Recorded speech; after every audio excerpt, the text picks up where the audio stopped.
তোমরা এই তিলের লাড্ডুটা বানায় এরকম কাচের জার নিয়ে আর কি কাচের বয়ামে অনেক দিন রেখে খাতে পারো আর কি। একবার বানায় নিলে না অনেক দিন অবধি থাকে আর কি এই লাড্ডু।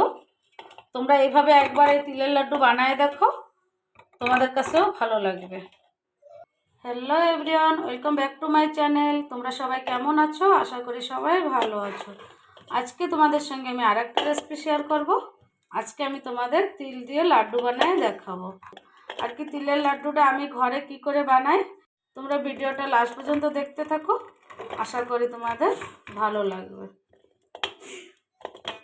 দেখো যে আমি তিল নিয়ে নিছি, আর এই যে সাদা তিল, এই তিল না ভালো করে আর কি পরিষ্কার করাই থাকে, কোনো নোংরা থাকে না, কিছু না। আর এই জায়গায় হাফ কেজির থেকে একটু কম তিল নিচ্ছি, আর আমি সেই হিসাবে এই যে গুঁড়ো নিয়ে নিচ্ছি। এখন আমি ফার্স্টে একটু তিল ভেজে নেব। দেখো তিল ভাজার জন্য যেমন কড়াই বসা দিচ্ছি, কড়াইটা গরম হয়ে গেছে। এখন আমি এই যে তিল দিয়ে দেবো, আর গ্যাসটা আমি মিডিয়াম ফ্লেমে দিয়ে আর কি তিল ভেজে নেব। তিল ভাজতেছে, চটচট করে একটা সাউন্ড আসতেছে। তিলটা এইভাবে আর কি ভালো করে ভেজে নিতে হবে। আর তোমরা এই সাদা তিল যে কোনো আর কি কিরানি স্টোরে পেয়ে যাবে, নাহলে যে কোনো সুপার মার্কেটেও পেয়ে যাবে। আর এই তিলে কোনো নোংরা থাকে না, কিচ্ছু থাকে না। দেখো একদম পুরো পরিষ্কার। আমি ভালো করে এবার ভেজে নেব। এই একইভাবে না তিল আর কি এরকম নাড়া দিতে হবে, নাহলে আর কি নিচে এরকম ছাইড়ে দিলে নিচে আর কি পুড়ে যাবে তিল। এই দেখো তিল ভাজা হয়ে গেছে, একটা সুন্দর গন্ধ বেরোইছে। আর এই দেখো কালারটা ওই যে চেঞ্জ হয়ে গেছে। এখন আমি তিল নামাই একটা প্লেটে রেখে দেবো। আর ভাজতে বেশি টাইম লাগে না, এটা 4-5 মিনিট ধরে ভাজলে হয়ে যাবে। আর গ্যাসটা মিডিয়াম ফ্লেমে দিয়েই ভাজতে হবে। দেখো তিলের যে আমি একটা প্লেটে এই যে নামাই নিচ্ছি। এখন আমি এই যে কিছু বাদাম ভাজে নেব। আমি তিলের লাড্ডুতে বাদাম দেবো একটু, বাদাম দিলে ভালো লাগে তিলের সঙ্গে আর কি, তিলের লাড্ডুর সঙ্গে। তোমাদের কাছে যদি পছন্দ না হয় আর কি, ভালো না লাগে, তোমরা না দিতেও পারো। দেখো বাদামও ভাজা হয়ে গেছে। আমি এরপরে বাদাম নামায় ঠান্ডা হওয়ার জন্য রেখে দেবো। ঠান্ডা হয়ে গেলে তারপরে আমি খোসাটা আর কি বাদামের ছাড়াই নেবো। দেখো কড়াইটা ধুয়ে আবার বসায় দিচ্ছি।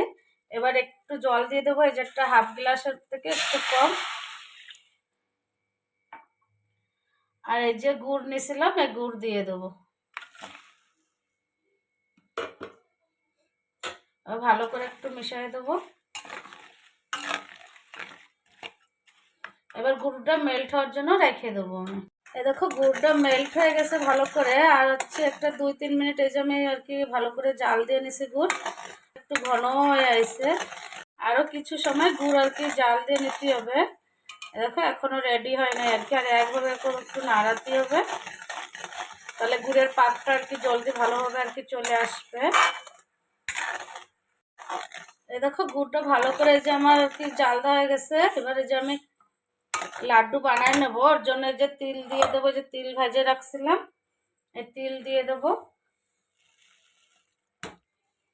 এই যে অল্প অল্প করে আমি তিলটা দিয়ে দেবো। তিল দিয়ে আমি ভালো করে মিশিয়ে তোমাদের দেখাচ্ছি। এই যে তিল দিয়ে দিছি, আর এই যে কিছু বাদামও দিয়ে দেবো এই যে আমি। এবার ভালো করে মিশিয়ে দেবো। এই দেখো ভালো করে মিশা নিয়ে গেছে। এবার আমি গ্যাসটা বন্ধ করে দেবো। আর এই যে একটু ঠান্ডা হওয়ার জন্য রেখে দেবো, একটু সময় আর কি, হাতে ধরা যাবে সেই অবধি আর কি লাড্ডুটা বানানোর জন্য। দেখো একটু ঠান্ডা হয়ে গেছে, এবার আমি লাড্ডু বানায় নেবো। ওর জন্য এই দেখো যে বাটিতে একটু যে জল নিয়ে নিছে, তোমার হাতে একটু জল ভরায় নিতে হবে। আর হাতে একটু গরমটা সহ্য হবে সেই হিসেবে এই যে দেখো গরম, তো একটু গরম গরমই বানায় নিতে হবে লাড্ডু, নাহলে হবে না আর কি, শক্ত হয়ে যাবে। এই যে দেখো এই যে এরকমভাবে আমি বানায় নেব। আর তোমাদের আন্দাজ মতন তোমরা বানায় নিতে পারো, ছোট বড় যেরকম আর কি তোমাদের ভালো লাগে। এই যে দেখো আমি এই যে এই সাইজের বানায় নিচ্ছি। এইভাবে আমি সব লাড্ডু বানায় নেব আর কি, উষ্ণ গরম থাকবে সেই হিসেবে আর কি বানায় নিতে হবে। এই যে দেখো আমি একইভাবে সব লাড্ডু বানাই তোমাদের দেখাচ্ছি। দেখো লাড্ডু বানাতে বানাতে এটুক রয়ে গেছে, আর ঠান্ডা হয়ে গেছে তো আর হচ্ছে না। ওর জন্য আবার একটু গরম বসায় নিলে হয়ে যাবে আর কি। একটু সময় খালি একটু গরম করে নেব, আবার লাড্ডু হয়ে যাবে। এ দেখো যে আমি একটু আবার এই যে গরম করে নিচ্ছি, এখন আমি এই লাড্ডু বানায় নেব।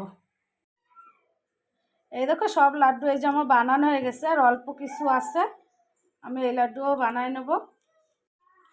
এই দেখো এই যে তিলের লাড্ডু ওই যে আমি বানায় হয়ে গেছে আর কি। আমি লাড্ডু এই দেখো এই যে মিডিয়াম সাইজের করছি আর কি, এই যে এরকম বেশি বড়ও করিনি আবার একদম ছোটও না। আর আমি কিভাবে তিলের লাড্ডুটা বানাইছি তোমরা ঘরে প্লিজ এইভাবে বানায় দেখতে পারো একবার। এইভাবে আর কি তিলের লাড্ডুটা মকর সংক্রান্তিতে বানায় খাতে পারো, আশা করি তোমাদের কাছেও ভালো লাগবে। আর মকর সংক্রান্তিতে কারণ তিলের লাড্ডু খায়। এই দেখো সব লাড্ডু এই যে আমি একটা যে প্লেটে যে নামায় নিচ্ছি। আর তোমাদের কাছে যদি তিলের লাড্ডুর রেসিপিটা ভালো লাগে তাহলে একটা লাইক শেয়ার কমেন্ট করে দিও, আর প্লিজ আমার চ্যানেলটাকে সাবস্ক্রাইব করে দিও। তাহলে দেখা হচ্ছে নেক্সট ভিডিওতে। Bye bye.